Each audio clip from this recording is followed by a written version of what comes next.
جی دراصل عیشا کی طبیعت خراب ہوئی تھی رات کو، اس لیے وہ آج ہوٹل نہیں جا سکے گی۔ ڈونٹ وری آنٹی، میں اس کا خیال رکھوں گا۔ اوکے، اللہ حافظ۔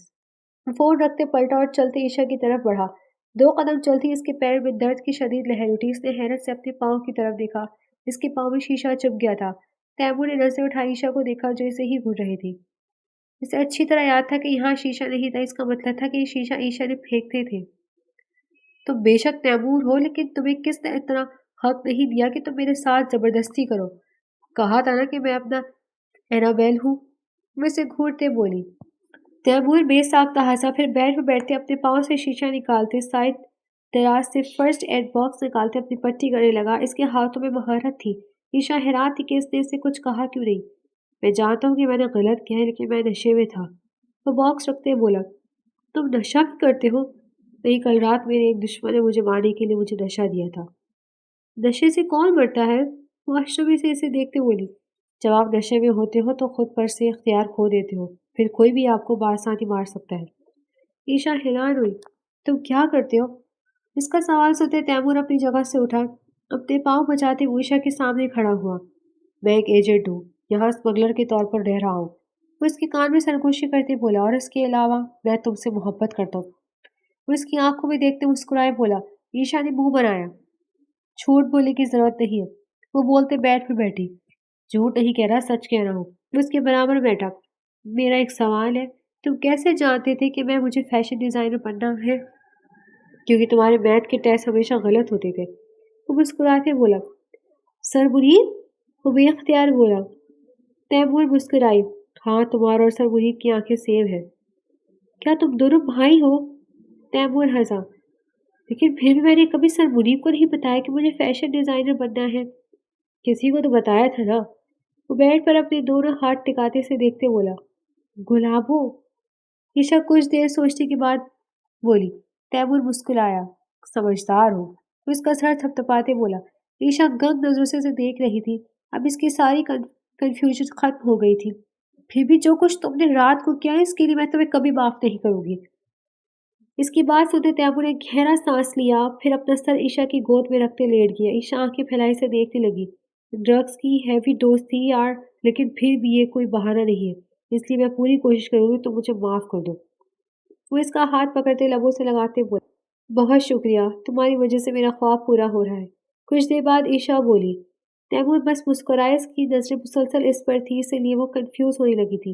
تنگاتے سے تیمور کی آنکھوں پر ہاتھ رکھ دیا۔ تیمور بے ساختہ ہنسا۔